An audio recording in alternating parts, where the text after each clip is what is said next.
Last week मैं book ढूंढ रहा था अपने लिए पढ़ने के लिए, तो मुझे एक बुक मिली, उसका नाम है days at the Murasaki book shop. ये इतनी अच्छी, इतनी खूबसूरत बुक है कि जब आप इसे पढ़ना स्टार्ट करेंगे तो मोस्ट प्रोबेबली आप इसे एक बार में ही पढ़ने की कोशिश करेंगे, या ये ऐसी बुक है कि आप इसे कोशिश करें कि मैं लेकर चलता रहूं और इसे पढूं, जहां भी मौका मिले पढ़ लूं। तो ये ऐसी बुक है, ये इतनी प्यारी बुक है, इतनी प्यारी बुक है कि मैंने इसे वन गो में कंप्लीट करी। ये बुक जो है ओरिजिनली जापानीज में लिखी गई थी एंड ट्रांसलेट की गई इंग्लिश में। इस बुक में एक जो लड़की रहती है वो टोक्यो में काम करती हैं, एंड इन बिटवीन जिस कंपनी में वो काम करती हैं उनमें उनका बॉयफ्रेंड भी रहता है, बट बॉयफ्रेंड इनका जो लड़की का होता है वो इनसे चीट कर लेता है, एंड इस वजह से लड़की और इन दोनों का रिश्ता ख़त्म हो जाता है। एंड लड़की नहीं चाहती हैं कि उस कंपनी में साथ रहें और बार बार एक दूसरे को देखें, ऐसा अक्सर होता है। तो उस वक्त पे लड़की जो रहती हैं वो अपनी जॉब से रिज़ाइन कर देती हैं और अपने अपार्टमेंट में रहने लगती हैं।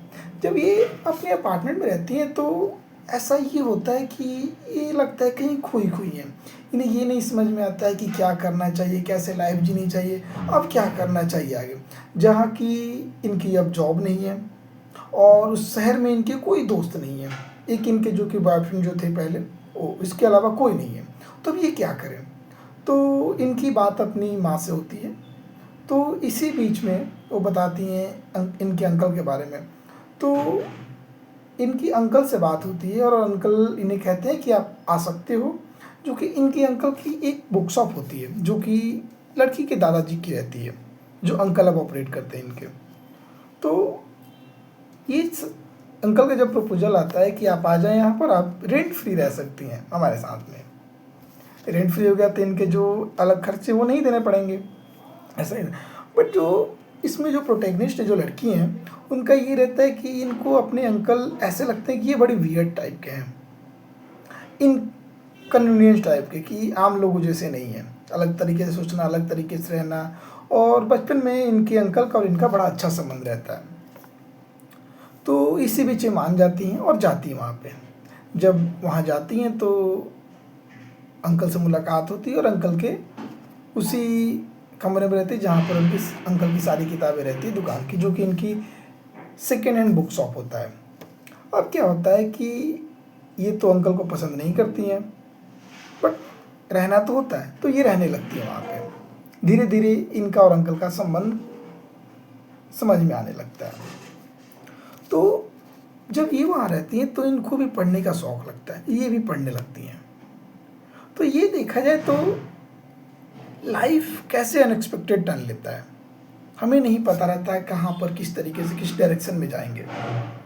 और जो लाइफ की जो बेस्ट जो चीज़ें होती हैं, जो मोस्ट ब्यूटीफुल थिंग्स होते हैं, वो अनएक्सपेक्टेड और अनप्लान्ड वे में होता है। जब ये वहाँ रहती है तो ये अलग अलग बुक्स पढ़ना चालू कर देती है। वहाँ पे इनके अंकल के साथ संबंध अच्छा हो जाता है। जब अंकल से बात करती हैं तो इनके अंकल बताते हैं कि कैसे इन्होंने अपने अंकल की लाइफ बचाई है, कैसे इन्होंने अपने अंकल को बेहतर जीने के लिए प्रोत्साहित किया है।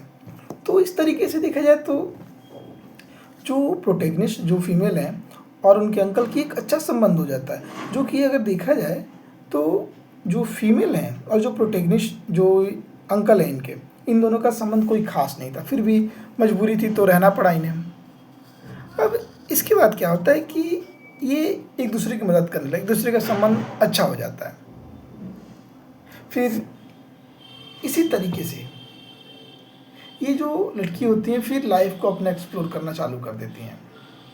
इनकी आंट आती हैं जो कि वो भी काफ़ी दिनों से वहाँ नहीं रहती हैं, सेम इनके अंकल के तरह ही होती हैं। तो ये लोग अलग अलग जगहों को एक्सप्लोर करते हैं, साथ में कुछ टाइम स्पेंड करते हैं।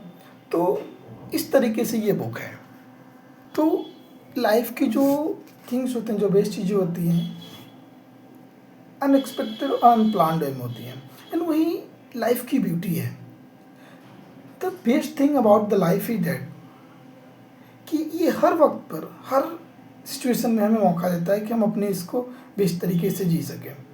तो इस बुक की जो सबसे, अगर एक चीज़ कही जाए सबसे खासियत क्या है कि चीज़ें अनप्लान थी, अनएक्सपेक्टेड थी, अनइवन थी, काफ़ी ख़राब चल रही थी, फिर भी इन सभी चीज़ों के बीच में कैसे एक छोटी चीज़ ने, जो कि देखी जाए तो उन्होंने कल्पना भी नहीं की होगी, सोचा भी नहीं होगा दूर दूर तक, और वो चीज़ ये बेहतर बना देती है इनके लाइफ को।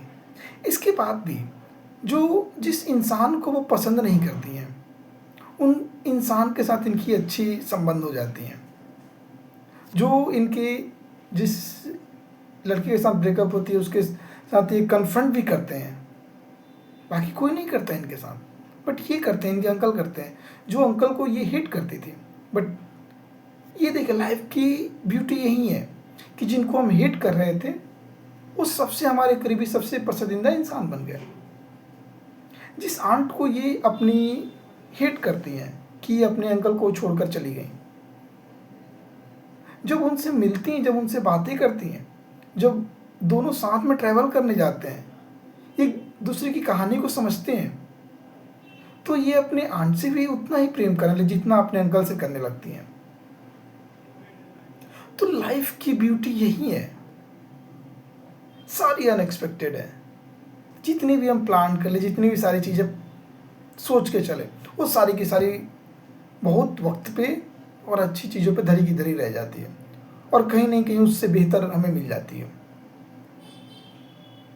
तो यही जीवन का एक अपना रूप है। आप भी इस बुक को पढ़िए, मज़ा आएगा। धन्यवाद।